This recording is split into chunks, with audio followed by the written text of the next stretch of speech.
আসসালামু আলাইকুম। প্রিয় দর্শক, অন্য মঞ্চের আলাপচারিতায় আপনাদের সকলকে আমন্ত্রণ জানাচ্ছি।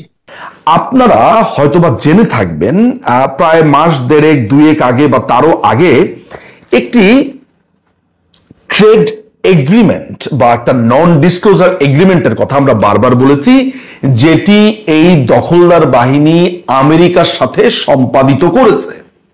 অর্থাৎ এই ইউনুসের বাহিনী, আপনি জানেন যে সাম্প্রতিক সময় যখন ট্রাম্প ক্ষমতায় এলো তখন সে তার ট্যারিফ বৃদ্ধি করেছে, ট্যাক্স বৃদ্ধি করেছে বাংলাদেশ যে পণ্য রপ্তানি করে সেগুলোর উপরে। সারা পৃথিবীর উপরেই বিভিন্ন রকম বিভিন্ন সংখ্যায় এই ট্যাক্স বৃদ্ধি করেছে, বাংলাদেশের ক্ষেত্রেও সেটি বৃদ্ধি করা হয়েছে।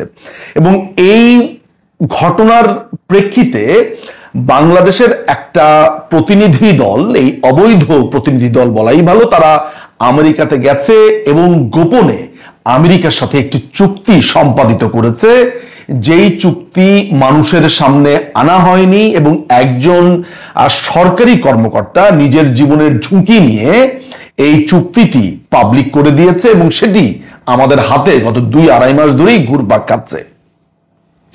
এবং সেই ভদ্রলোকের চাকরি চলে গেছে, এটা আমি শুনেছি, কিন্তু সাধারণ জনমানুষ কি জানে এই চুক্তির ভেতরে কি আছে? এই নন ডিসক্লোজার এগ্রিমেন্ট, অর্থাৎ যেই এগ্রিমেন্টকে মানুষের সামনে আনা যাবে না বলে শুরুতেই বলা হয়েছে, সেটি কি? আমাদেরকে বাংলাদেশ সৃষ্টির শুরু থেকে বার বলা হয়েছে যে বাংলাদেশ নাকি ভারতের সাথে দাসত্ব চুক্তি করেছে। বিশেষ করে বাংলাদেশ আওয়ামী লীগের প্রেক্ষিতে বলা হয়েছে যে বাংলাদেশ আওয়ামী লীগ যতবার ক্ষমতাতে ছিল ততবারই নাকি ভারতের সাথে নানান রকমের চুক্তি করেছে, যেটি দাসত্ব চুক্তি, দেশকে বিক্রি করে দেওয়ার চুক্তি। এগুলোর বাইরে অনেকগুলো সাইড টপিকস নিয়ে এসেছে। সেটা হচ্ছে যে মসজিদে উলুধ্বনি হবে বাংলাদেশ আওয়ামী লীগ ক্ষমতায় এলে, কেউ নামাজ পড়তে পারবে না, ভারতীয় সৈন্য আসবে। এবং সাম্প্রতিক সময়ে আপনার বর্তমানে যে এই অবৈধ দখলদার বাহিনীর আইন উপদেষ্টা মোহাম্মদ নজরুল ইসলাম ওরফে আসিফ নজরুল বলেছে বাংলাদেশ নাকি 26 লক্ষ অবৈধ ভারতীয় ওয়ার্কাররা আছে বা বৈধ, হোয়াট এভার ইট ইজ, 26 লক্ষ কর্মচারী আছে যারা বাংলাদেশ থেকে সমস্ত টাকা পাচার করে ভারতে নিয়ে যাচ্ছে। মজার ব্যাপার হচ্ছে এই যে বাংলাদেশ বিক্রি হয়ে যাচ্ছে ভারতের কাছে, বাংলাদেশ শেষ হয়ে যাচ্ছে, দাসত্ব চুক্তির কথা বলা হয়েছে, আজকে 1 বছর হয়ে গেল সুবর্ণ সুযোগ পাওয়ার পরেও, যেখানে কথায় কথায় বলা হচ্ছে ঢাকা না দিল্লি, ঢাকা না দিল্লি, এখনো পর্যন্ত প্রিয় দর্শক আপনি কি লক্ষ্য করেছেন যে ভারতের সাথে কোন চুক্তিটা হয়েছে যেটি দাসত্ব চুক্তি, বাংলাদেশের মানুষের জন্য স্বার্থের সংঘাত তৈরি করেছে বা স্বার্থ বিরোধী, সেগুলো দেখাতে পারেনি। কিন্তু এরই ফাঁকে আমেরিকা ট্যাক্স ট্যারিফ বৃদ্ধি করবার পর এই চুক্তিটি করেছে। আপনি এই চুক্তি সম্পর্কে আজকে যেই সার সংক্ষেপ আমার কাছ থেকে জানবেন, জানলে আপনি চমকে যাবেন এবং প্রথমেই বলবেন আমি মনে হয় চাপা মারছি, মিথ্যে কথা বলছি। আমি নিশ্চিত আপনি নিজের ভেতরে আলোচনাতে বলবেন নিঝুম মজুমদার যে এই যে আমাদেরকে তথ্যটা দিল, এটা হতেই পারে না, এটা কিভাবে সম্ভব? আমি আসছি সে কথাতে। এখানে অনেকগুলো বিষয়ে আমেরিকার সাথে চুক্তি হয়েছে এবং চুক্তিটা এত ভয়ঙ্কর যে আমেরিকা জাস্ট এইভাবে একটা ছড়ি ধরে বাংলাদেশের উপর ঘুরিয়েছে, তুই এটা করবি, তুই এটা করতে হবে, তোকে এটা মানতে হবে, না মানলে তুই শেষ। পুরো চুক্তি জুড়ে এই কথা। আপনি বাংলাদেশের কোনো মানুষকে কোনো সংবাদ সম্মেলন, কোনো মিছিল, মার্চ, কোনো টিভি টক শোতে এই চুক্তি নিয়ে তীব্র ভাষাতে কথা বলতে কি দেখেছেন? আমি আপনাকে খুবই বিনয়ের সাথে প্রশ্ন করব যে আপনি নিজেও কি বলেছেন, নাকি আপনি জানতেনই না, জানেনই না? আমার কথা হচ্ছে যারা জানে বা এই অবৈধ সরকার, তারা এই চুক্তিটা কেন করলো, আমরা এই চুক্তি সম্পর্কে জানবো। আজকে এই চুক্তির সার সংক্ষেপ আপনাদেরকে জানাবো এবং কথা দিচ্ছি এই চুক্তির একটা ডিটেইল এক্সপ্লেনেশন নিয়ে আরেকটি ভিডিও করব, বাট এই ভিডিওর পরে।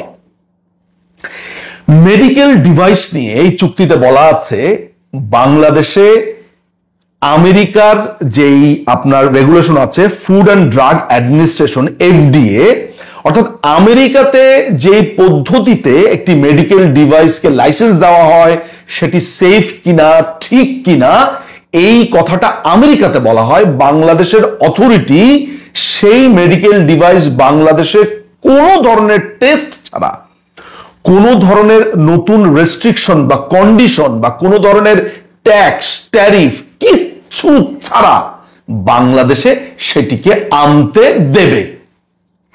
বাংলাদেশের অথরিটি এটি নিয়ে কোনো প্রশ্ন করতে পারবে না। মাথায় রাখবেন, বাংলাদেশের কিন্তু ঔষধ শিল্প একটা দারুণ একটা বুমিং একটা সেক্টর। আমরা ঔষধ রপ্তানি করি, আমাদের মেডিকেল ডিভাইস আমরা বলা যায় যে অন্য দেশ থেকেও কিন্তু আমরা অনেক কম দামে আনি, অনেক স্বল্প মূল্যে আমরা আনতে পারি, আমাদের ডিলস আছে বিভিন্ন দেশের সাথে। এই চুক্তির ফলে আমেরিকা এমন কন্ডিশন দিয়েছে যে আমেরিকা থেকে আসা কোনো মেডিকেল ডিভাইসের ব্যাপারে বাংলাদেশের অথরিটি কোনো রেস্ট্রিকশন, কোনো পরীক্ষা নিরীক্ষা কিচ্ছু দিতে পারবে না। সংক্ষেপে বলেছি, ডিটেল এক্সপ্লেনেশন আছে। ফার্মাসিউটিক্যালস, আমেরিকাতে যেই ফার্মাসিউটিক্যালস দ্রব্যাদি বা পণ্যাদি তাদের সার্টিফিকেট অনুযায়ী সঠিক, আমেরিকা বলে দিচ্ছে বাংলাদেশেও ওই একই সার্টিফিকেট, অর্থাৎ আমেরিকাতে যা ঠিক সেটি বাংলাদেশ অথরিটি আর কোনো প্রশ্ন করবে না, না, না, বাংলাদেশকে সেটা মেনে নিতে হবে।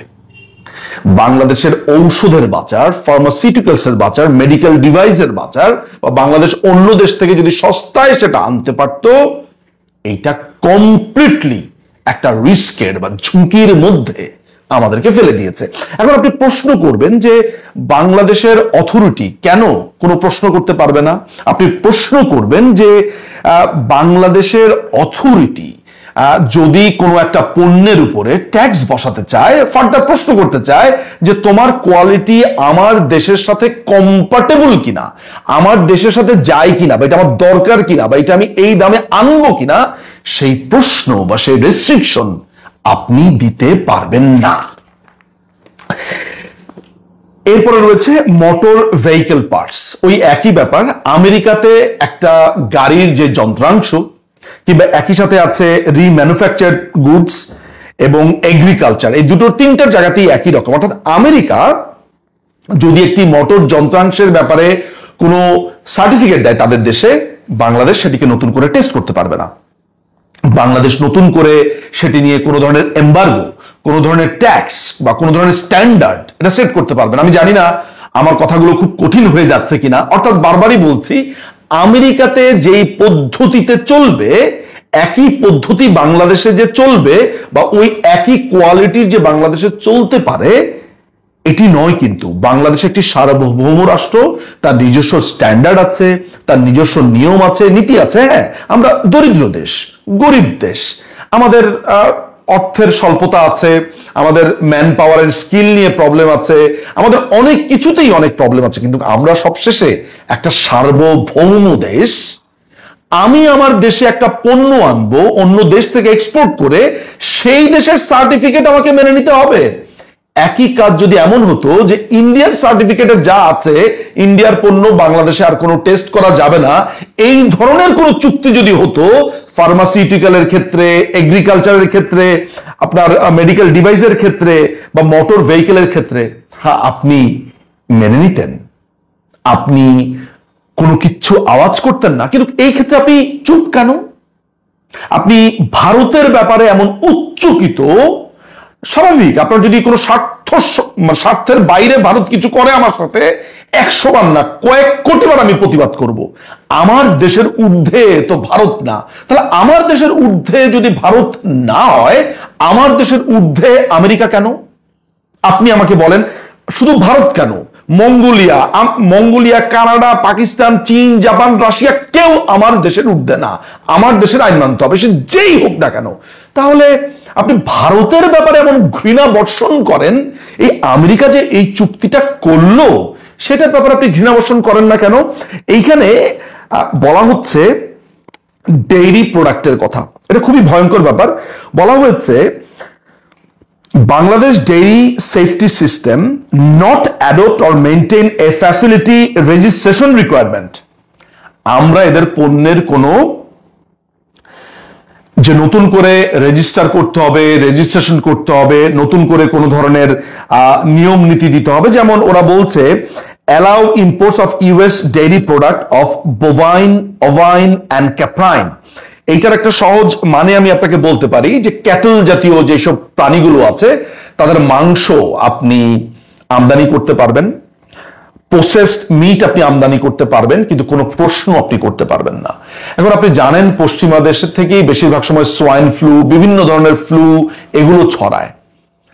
আমার প্রশ্ন হচ্ছে যে আমি আমেরিকান মেষ, আমেরিকান গরু, ছাগল এগুলো আমি আমদানি করব, আমেরিকান শুয়োরের মাংস আমদানি এখানে নেই যেহেতু, সুতরাং এই পোল্ট্রি মিটের কথা কিংবা মিট আছে, অনেক জায়গায় শুধু মিট আছে, তাহলে শুয়োরের মাংস আমদানি করা যাবে। ঠিক আছে, আমি ধরে নিলাম যারা কনজাম্পশন করেন করবেন বা হোটেল রেস্টুরেন্টের জন্য করতে পারেন, সেটা আলাদা হিসাব, আমি ওই আলোচনাতে যাব না। আমার প্রশ্ন হচ্ছে যে মাংসজাত দ্রব্যের ব্যাপারে জানেন আপনারা যারা সারা পৃথিবীতে ট্রাভেল করেন, আপনারা যারা আমার কথা শুনছেন, সামান্য আমরা বাংলাদেশ থেকে আমরা ভাই বোনদের জন্য খাবার যদি নিয়ে যাই, বা আমার জন্য অনেক সময় আমার মা মাংসজাত খাবার পাঠাতে চায়, যেমন কাবাব বানিয়ে পাঠায়, গরুর মাংস পাঠায়, তারপরে হচ্ছে মুরগির মাংস আমার মা রান্না করে পাঠাতে চায়, কিন্তু রেস্ট্রিকশনের কারণে ইংল্যান্ডে কিন্তু আমি এটা আনতে পারি না। বা আমেরিকাতে কিন্তু আপনি যখন এয়ারপোর্টে ঢুকবেন, আমি তো আমেরিকার বিভিন্ন এয়ারপোর্টে গেছি, মাংসজাত দ্রব্য, প্ল্যান্ট, এগ্রিকালচারাল কোনো প্রোডাক্ট আপনি আনতে পারবেন না। আর এই আইনে, এই যে চুক্তিটাতে পরিষ্কার করে বলা হয়েছে বাংলাদেশে ইচ্ছে মতো তারা এক্সপোর্ট করতে পারবে, আমি কোন রকমের নো বলতে পারবো না। ওদের যে আইনে ওদের দেশে এই পশু জবাই এবং ওদের দেশে এটা প্রক্রিয়াজাত হয়, Bangladesh shall adopt same rule, অর্থাৎ বাংলাদেশ ওই একই আইন মেনে নেবে। প্রতিবাদ করেছেন? আমি জানি না যে একই যাত্রাতে দুই রকমের ফলাফল কেন হবে। আমি জানি না যে আপনি যদি ট্রু একজন বাংলাদেশি হন, বাংলাদেশ প্রেমিক হন, তাহলে আপনি কেন প্রশ্ন করবেন না যে তুমি যে একটা অবৈধ দখলদার, অনির্বাচিত ভাবে তুমি এই দেশে আছো, ভালো কথা, ঠিক আছে, কিন্তু তুমি যে এই নন ডিসক্লোজার এগ্রিমেন্ট করলে, অর্থাৎ এটা ডিসক্লোজ করবে না, প্রথম প্রশ্ন তুমি এটা কেন করেছো? আর নিঝুম মজুমদার যে এই চুক্তির কথাগুলো বলছে, এগুলো তুমি করেছো? যদি করে থাকো তাহলে কেন করলে? তুমি মোটর ভেহিকেল আনবে, ফার্মাসিউটিক্যাল প্রোডাক্ট আনবে, এগ্রিকালচারাল প্রোডাক্ট আনবে, তুমি মেডিকেল ডিভাইস আনবে, তুমি সমস্ত কিছু আনবে, সব আমেরিকার রুল বাংলাদেশে ফলো করা হবে। কেন রে ভাই? আমেরিকার রুল যদি বাংলাদেশে ফলো করা হয়, তাহলে বাংলাদেশ থেকে 10 কোটি লোক নিয়ে যাও না, তুমি সেই রুলটা ফলো করো, অর্থাৎ বাংলাদেশের 5 কোটি লোককেও তাহলে নিয়ে যাও। তুমি যদি বাংলাদেশকে তোমার কলোনি বানাতে চাও, তাহলে আমার 5 কোটি নিয়ে যাও। নাকি আমার গরিব পছন্দ হয় না, সেইটা নিচ্ছে না। কিন্তু এই ফার্মাসিউটিক্যালস বা এত কিছু কেন করছে? যে মার্কেট বৃদ্ধির জন্য। ঠিক আছে, আমরা একেবারে মার্কেট তোমার ঘরের কাছে গিয়ে হাজির হবো, অর্থাৎ আমাদের লোকই তোমাদের বাসায় চলে যাবে। সেখানে তো তাদের পোল্ট্রি পণ্য দরকার হবে, সে ফার্মাসিউটিক্যাল পণ্য দরকার হবে, মোটর ভেহিকেল দরকার হবে। তাহলে আমাদের 5 কোটি লোককে নিয়ে যাও, আমাদের 5 কোটি লোককে নিয়ে গিয়ে, আমাদের 5 কোটি লোককে তুমি নিয়ে যাও, আমাদের 5 কোটি লোককে নিয়ে তুমি তখন সেখানে বিক্রি করো। সেটা কিন্তু করছে না। আপনিও প্রশ্ন তুলছেন না যে আমেরিকা এই যে চুক্তিটি করছে, ইউনুস এই অবৈধ, এই ইউনুস এটা কেন মেনে নিচ্ছে? ডেইরি প্রোডাক্টস এর কথা বলেছি, এখানে বলছে Bangladesh shall recognise USDA food safety inspection service oversight of the US meat and poultry product, processed meat and poultry। তারপরে তারা বলছে siluriforms and egg product facilities including cold storage warehouse facilities for purposes of the allowing imports of US meat and poultry product, processed meat। অর্থাৎ আমেরিকার যেই রুলটি আছে ওই একই কথা, তারা যেই রুলটা আছে তাদের দেশের মিটের, তাদের এটা প্রসেস করবার যে পদ্ধতি আছে, তারা যে টেস্টিংটা করছে, সেটা বাংলাদেশের ক্ষেত্রেও অ্যাপ্লাই হবে। আপনি জানেন যে পশ্চিমা বিশ্ব থেকে নানান ধরনের রোগ ছড়িয়েছে। এই সোয়াইন ফ্লু এগুলো তো বাংলাদেশ থেকে ছড়াই নেই, এগুলো ছড়াইছে আপনার এই পশ্চিমা বিশ্ব থেকেই। বারবার শুনতে পান না, আপনি কিচ্ছু করতে পারবেন না। আপনার যে পোল্ট্রি ইন্ডাস্ট্রি অলমোস্ট ডেড, আপনার ফার্মাসিউটিক্যাল ইন্ডাস্ট্রি ফ্লোরিশ করছিল, এটা বুমিং, সেখানে আপনি আমেরিকান পণ্য ঢুকিয়ে দিয়ে আপনি এমন একটা অবস্থা তৈরি করলেন যে তাদের যে প্রতিযোগিতা সেটাকে আপনি একচেটিয়া প্রতিযোগিতা করলেন। বাংলাদেশি একটা কোম্পানি, তার জন্য আপনি রেস্ট্রিকশন দিচ্ছেন বাংলাদেশি আইনে, কিন্তু বিদেশ থেকে আসার পরে আপনি রেস্ট্রিকশন দিতে পারছেন না। তাহলে আমাদের সংবিধানে বলা হয়েছে আইন সবার জন্য সমান। তাহলে আমরা এখানে দেখতে পাচ্ছি কি, আমেরিকার জন্য এক আইন, বাংলাদেশের জন্য এক আইন।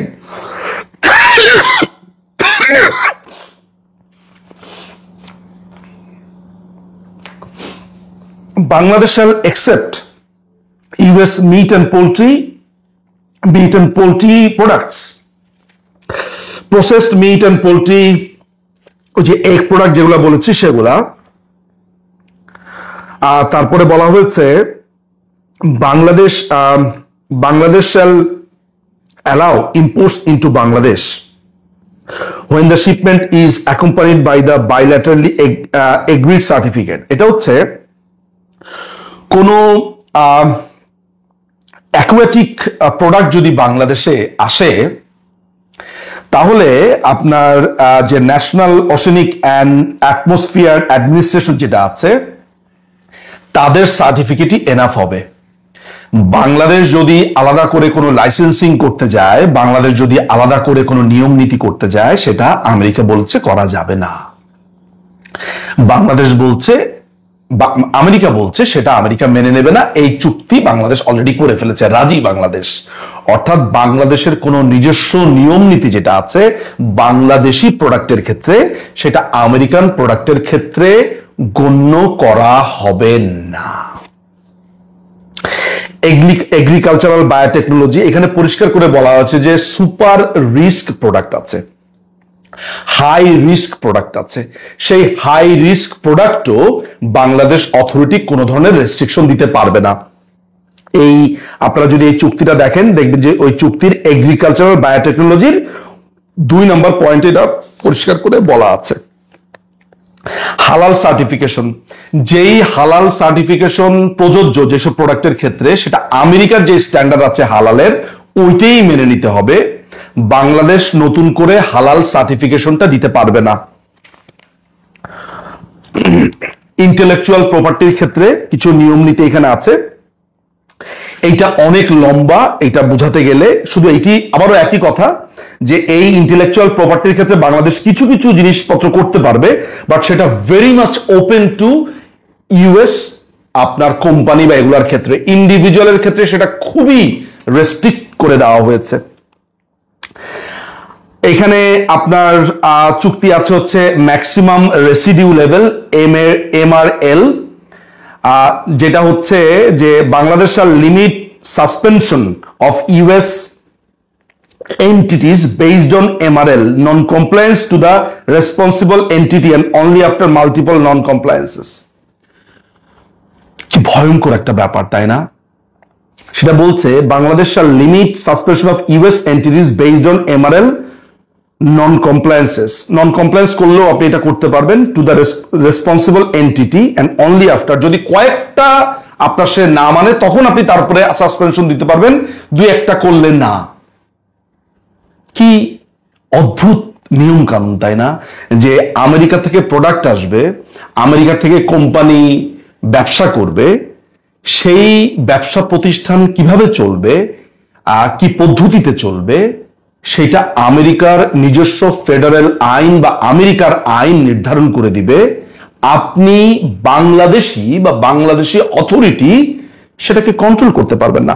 আমি আরো গুরুত্বপূর্ণ জায়গাতে চলে যাচ্ছি, সেটা মনে হয় এই পয়েন্ট টু পয়েন্ট ধরে করলে এটা আরো অনেক হয়ে যাবে। সেটা হচ্ছে যে আমাদের যে কাস্টম ডাটা আছে, আমরা কার থেকে ইম্পোর্ট করলাম, এক্সপোর্ট করলাম, কি করলাম না করলাম, এটা আমেরিকাকে প্রতিনিয়ত দিতে হবে। অর্থাৎ আমাদের কাস্টমস সমগ্র ইনফরমেশন যেটা আমাদের নিজস্ব, সেটা আমার আমেরিকাকে সাপ্লাই দিতে হবে। কেন সাপ্লাই দিতে হবে? আমার নিজস্ব ডাটাবেস, আমার নিজস্ব তথ্য, সেটা আমি আমেরিকাকে কেন দেব? আমেরিকা শিপ বিল্ডিং ক্ষেত্রে যাদের যাদের উপর রেস্ট্রিকশন দিয়েছে, যেসব দেশের উপরে, তাদের থেকে আমি শিপ বিল্ড করতে পারবো না, আমাকেও সেটা মেনে নিতে হবে।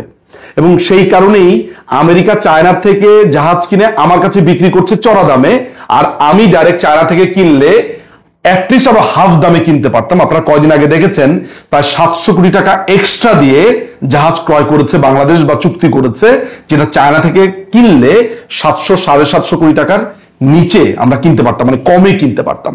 আমরা চায়না থেকে কোনো টেকনোলজিক্যাল দ্রব্য আমদানি করতে পারবো না, আমরা চায়না থেকে কোনো ধরনের কমিউনিকেশন দ্রব্যাদি আমদানি করতে পারবো না। লজিংক নামে একটি প্রোডাক্টের কথা স্পেসিফিক্যালি বলে দিয়েছে। আমেরিকা নির্ধারণ করছে আমি কি আমদানি করতে পারবো, কি আমদানি করতে পারবো না। আমাকে বলে দেওয়া হচ্ছে বাংলাদেশ শাল রিমুভ ম্যান্ডেটরি রিইন্স্যুরেন্স অ্যাক্ট। আপনি জানেন যে বাংলাদেশে এলে সাধারণ বীমার কাছে ইন্স্যুরেন্স করতে হয়। যে কোনো যারা এখানে ব্যবসা করতে আসে তাদের ব্যাপারে অনেক নিয়ম নীতি থাকে। খুব সম্ভবত সাধারণ বীমা কর্পোরেশনের সাথে তাদের বীমা করতে হয়, ইন্স্যুরেন্স করতে হয়। এই নিয়ম উঠিয়ে দেওয়া হয়েছে। অর্থাৎ আমাদের সাধারণ বীমা কর্পোরেশন আমাদের দেশীয় কোম্পানির ক্ষেত্রে যে রুলটা অ্যাপ্লাই করতে পারে, সেই রুলটা আমেরিকার ক্ষেত্রে তারা অ্যাপ্লাই করতে পারবে না।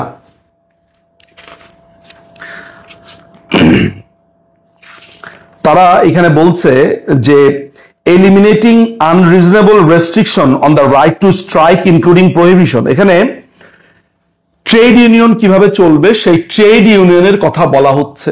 অর্থাৎ ট্রেড ইউনিয়ন কিভাবে চলবে, ট্রেড ইউনিয়নের আইন কি হবে, ট্রেড ইউনিয়ন কতটুকু, তাদের যে আমরা আইডি রাখতে পারতাম, অর্থাৎ একটা ট্রেড ইউনিয়নের একজন নেতার তার তথ্যাদি আমরা সংরক্ষণে রাখতে পারতাম আমাদের আইন শৃঙ্খলা বাহিনী, সেই রুলস এন্ড রেগুলেশন উঠিয়ে দেওয়া হয়েছে। একজন ইপিজেডে একজন সরকারি কর্মকর্তা কোন পদ্ধতিতে যাবে, কিভাবে সে আইন প্রয়োগ করবে, কতটুকু আইন প্রয়োগ করবে, এবং সে যখন তখন একটা কোম্পানিতে বা একটা ইপিজেডের একটা কারখানাতে ঢুকে যেতে পারবে, সেই আইন করা হচ্ছে। এখন আপনি আমাকে প্রশ্ন করতে পারেন যে এটা অবিশ্বাস্য ঘটনা, আসলে কি ঘটেছে? আমি আপনাকে বলবো এই চুক্তির লেবার হেডিং এর যেই টার্মস এন্ড কন্ডিশন গুলো আছে সেগুলো যদি আপনি দেখেন, এটা সত্যতা আপনি পাবেন।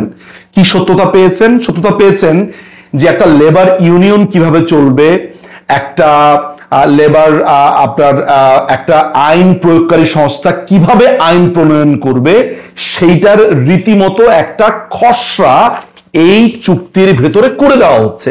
অর্থাৎ আমার দেশের আইন কেমন হবে এই কন্ট্রাক্ট বলে দিচ্ছে, আমেরিকা বলে দিচ্ছে। এখন আপনি আমাকে বলেন, আপনি জাস্ট আমাকে একটা প্রশ্ন উত্তর দেন, আমি শেষ করব, প্রায় 23 মিনিট হয়ে গেছে। আমি আপনাকে একটা প্রশ্ন করব যে এই একই চুক্তি যদি আমার ভারতের সাথে হতো, আমি অন্য দেশের কথা বাদ দিলাম, যেহেতু অ্যালার্জিটা কথায় কথায় বলা হচ্ছে, মানে এখন মূল শত্রু তো দিল্লি ভারত একটু কি বলা হচ্ছে, একই চুক্তি যদি আমার ভারতের সাথে হতো আপনি কি করতেন? আর এই একই চুক্তি যখন আমেরিকার সাথে হয়ে গেছে, ইটস অলরেডি ডান, আপনি কি করেছেন, কি করতেন, আর কি হয়ে গেছে, এই দুটো নিয়ে আপনার যেই অভিব্যক্তি সেটি যদি আপনি দেখেন যে আপনি আমেরিকার ব্যাপারে সম্পূর্ণ নিশ্চুপ, তাহলে ধরে নিতে হবে যে বাংলাদেশকে ভালোবেসে আপনি কখনোই কিছু বলেননি। আপনি বাংলাদেশের স্বার্থ যদি দেখতেন তাহলে সেটা ইন্ডিয়ার সাথে হলে যেই অভিঘাত হতো, একই অভিঘাত তো আমার আমেরিকার সাথেও হবে। আমার দেশ ট্যাক্স পাবে, আমার দেশ কি আইন করবে, আমার দেশকে এই আইন মানতে হবে, এই কথা মানতে হবে। একটা ডিজিটাল প্ল্যাটফর্মে যদি মিস ইনফরমেশন ছড়ানো হয়, সেটার ব্যাপারে আপনি কিচ্ছু করতে পারবেন না যদি সেটা আমেরিকান কোনো আপনার আমেরিকান যদি কোনো তথ্য প্রবাহ থাকে, কিংবা ওভারঅল তারা বলছে যে ডিজিটাল প্ল্যাটফর্মে রেস্ট্রিকশন উঠিয়ে দিতে হবে। অর্থাৎ এমন কোনো ঘটনা যদি ঘটে যেটা দেশের জন্য ক্ষতিকারক, ধরা যাক যে গে লেসবিয়ানদের জন্য প্রোগ্রাম হচ্ছে, আপনি সেটা রেস্ট্রিকশন করতে পারবেন না। আপনি কি বুঝতে পারছেন ওরা কোন দিকে চালটা চেলেছে? আপনি যদি সমকামীদের ব্যাপারে বা অন্যান্য ব্যাপারে আপনাকে যদি আপনার প্রোগ্রাম হয় বা আপনার যদি প্রোগ্রাম তৈরি করে, আপনি কিচ্ছু করতে পারবেন না। চুক্তির ভিতরে পরিষ্কার ভাবে আছে, আমার কথা বিশ্বাস হয় নাই? তাহলে ভালো করে এই চুক্তিটা পড়ে দেখেন। এখন আমার প্রশ্ন হচ্ছে, এগুলো জানার পর আপনার রিয়াকশন কি? আপনি ভারত দেশ নিয়ে গেছে এই কথাটা বলতে বলতে লিটারেলি আমেরিকার কাছে দেশ বিক্রি করে দিয়েছে, কিন্তু আমেরিকা আবার আমার লোক নিচ্ছে না। আপনি কি প্রতিবাদ করবেন? আপনি কি বলবেন বা নিজে একবার পড়ে দেখবেন ঘটনা সত্য কিনা? যাচাই করুন, পড়ুন এবং উচ্চকিত হন। আমেরিকার কাছে, সাম্রাজ্যবাদীদের কাছে এই ইউনুস, এই আমেরিকার পাপেট দেশ বিক্রি করে দিয়েছে। বানিয়ে বলিনি একটা চুল, একটা শব্দ, একটা ওয়ার্ড আমি বানিয়ে বলিনি, এই চুক্তি পড়ে বলেছি। অনেক ধন্যবাদ।